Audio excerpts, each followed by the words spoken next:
Shocking news coming in, and this is again from Kota. One more student has died by suicide. Suicide note में छात्र ने लिखा कि उसे physics समझ में नहीं आती, वो फेल नहीं होना चाहता, इसलिए सुसाइड कर रहा है। A 19-year-old boy took his life on Saturday. He couldn't clear the NEET. A second-year engineering student Shraddha Satish allegedly died by suicide. 17 साल की छात्रा ने 5वीं मंजिल से छलांग लगाकर मौत को गले लगा लिया। How many more suicides will it take for the rat race to really end?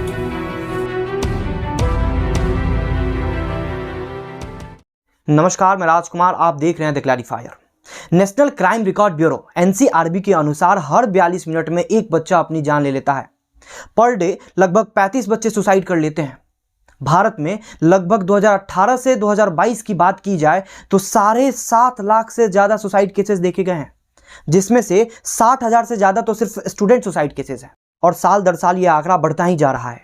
आखिर क्या हो रहा है स्टूडेंट के साथ कि वह इस तरीके के कदम को उठाने के लिए तैयार हो जा रहा है? क्या हो रहा है उसके साथ? आइए समझते हैं उसके सिचुएशन को एक कहानी के माध्यम से। यह रोहित है, क्लास 9th में पढ़ता है, अच्छा स्टूडेंट है, अच्छा स्कोर करता है।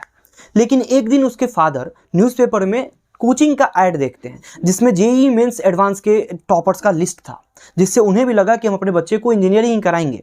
बिना रोहित का इंटरेस्ट जाने, बिना उससे पूछे उसका नाम कोटा के एक बड़े कोचिंग संस्थान में लिखा दिया जाता है। वहां पहुंचकर रोहित क्लासेस अटेंड करने लगा था और धीरे धीरे उसे समझ में आने लगा कि यहाँ की जो पढ़ाई है वह स्कूल से पूरी ही अलग है।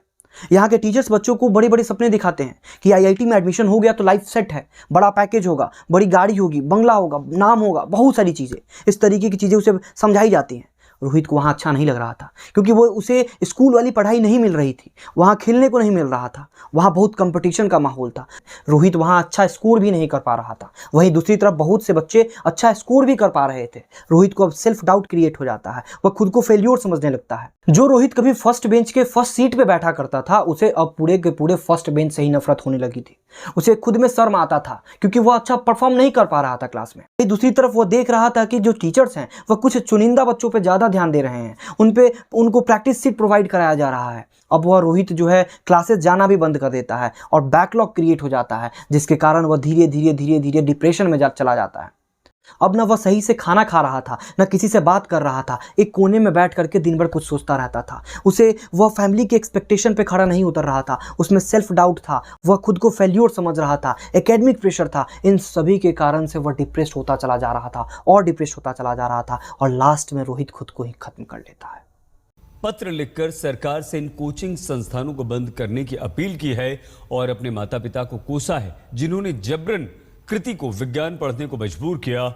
इस तरह की घटनाएं अब नॉर्मल होती जा रही हैं। सिर्फ कोटा की बात की जाए, पिछले साल 26 बच्चों ने आत्महत्या करी है वहां।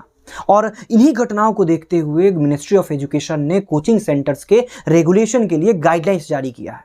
इन गाइडलाइंस के तहत अब से किसी भी कोचिंग संस्थान में 16 साल से कम बच्चों का एडमिशन नहीं किया जा सकता है।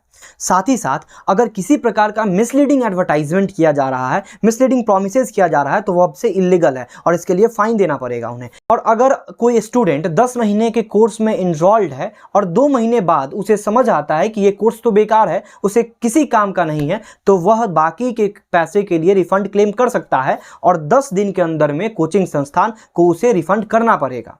और अगर इन रेगुलेशंस को कोई कोचिंग इंस्टीट्यूट नहीं मानता है तो फर्स्ट ऑफेंस पे उसे 25,000 रुपये तक का फाइन देना पड़ेगा, सेकंड ऑफेंस पे उसे 1 लाख रुपये तक का फाइन देना पड़ेगा और थर्ड ऑफेंस पे उसका रजिस्ट्रेशन कैंसिल कर दिया जाएगा। और अगर आप इन गाइडलाइंस को और डिटेल में पढ़ना चाहते हैं तो लिंक जो है डिस्क्रिप्शन में दिया हुआ है। और अगर बात की जाए इन गाइडलाइंस की, तो ये गाइडलाइंस ठीक भी लगते हैं, क्योंकि अगर 16 साल से नीचे का बच्चा है वह स्कूल में पढ़ेगा तो ज़्यादा बेहतर रहेगा, क्योंकि स्कूल ना सिर्फ एकेडमिकली ग्रो करता है बच्चों को, बल्कि एक्स्ट्रा करिकुलर एक्टिविटीज़ पे भी ध्यान देता है। और वहीं कोचिंग में सिर्फ क्लासरूम ही हो सकता है ना, एक्स्ट्रा करिकुलर एक्टिविटी पे ध्यान नहीं दिया जाएगा। इसीलिए school is always better option then the coaching. लेकिन यह बात हमेशा सही नहीं हो सकती है, क्योंकि बहुत सारे ऐसे गवर्नमेंट स्कूल्स हैं जहाँ शिक्षकों की बहुत कमी है, इंफ्रास्ट्रक्चर भी नहीं है वहाँ, जहाँ बच्चे पढ़ने तक नहीं जाते हैं, और जिसके कारण से उन्हें कोचिंग पे डिपेंडेंट होना पड़ता है। और यह बात एसर की आई नई रिपोर्ट से सिद्ध भी हो जाती है, जिसके तहत रूरल एरिया में जो बच्चे स्कूल्स में इनरोल्ड हैं, उनमें से 50% ऑफ द स्टूडेंट्स को बेसिक मैथ्स नहीं आता है। 25% ऑफ द स्टूडेंट अपने रीजनल लैंग्वेज में रीड नहीं कर पाते हैं। तो फिर कोचिंग्स पे डिपेंडेंसी जो है वो स्वाभाविक सी बात है। अगर आप गवर्नमेंट स्कूल में पढ़ाओगे नहीं तो बच्चा जाएगा कहाँ, क्योंकि उसे तो पढ़ना है ना। तो सबसे पहले मुझे लगता है कि आपको गवर्नमेंट स्कूल्स में काम करने की आवश्यकता है। इंफ्रास्ट्रक्चर को डेवलप करना होगा, नंबर ऑफ टीचर्स को बढ़ाना होगा और अच्छे टीचर्स की बहाली करनी होगी। तभी जाकर के ये गाइडलाइंस सही मायने में इफेक्टिव साबित होंगे। और रही बात कॉम्पिटिटिव एग्जाम की, तो कोई भी कॉम्पिटिटिव एग्जाम सिर्फ स्कूल के पढ़ाई से क्रैक नहीं हो सकता है। तो यहीं पे कोचिंग की डिमांड क्रिएट होती है। तो हमें ये समझना चाहिए कि कम से कम 10th तक उन बच्चों को प्रेशराइज ना किया जाए, कोई प्रकार का एक्सपेक्टेशन ना रखा जाए और उसे हर तरीके से डेवलप करने का मौका मिलना चाहिए। नई नई चीज़ों को एक्सप्लोर करना चाहिए, क्योंकि एजुकेशन का मतलब सिर्फ नॉलेज एक्वायर करना नहीं होता है। यह एक कंटिन्यूअस प्रोसेस है जिसमें आप रोज़ सीखते हैं, रोज़ जानते हैं, रोज़ सवाल करते हैं। कन्फर्मिटी का नाम एजुकेशन नहीं होता है, बल्कि एजुकेशन आपके अंदर इंक्वायरी डेवलप करता है। यह न सिर्फ आपको एकेडमिकली बल्कि फिजिकली, सोशली, इमोशनली और इंटेलेक्चुअली हर तरीके से डेवलप करता है।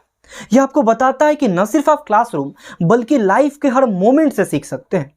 इंटेलेक्चुअल डेवलपमेंट का मतलब ये नहीं है कि फैक्ट्स को मेमोराइज कर लेना है और आप इंटेलेक्चुअल कहलाएंगे, कभी नहीं।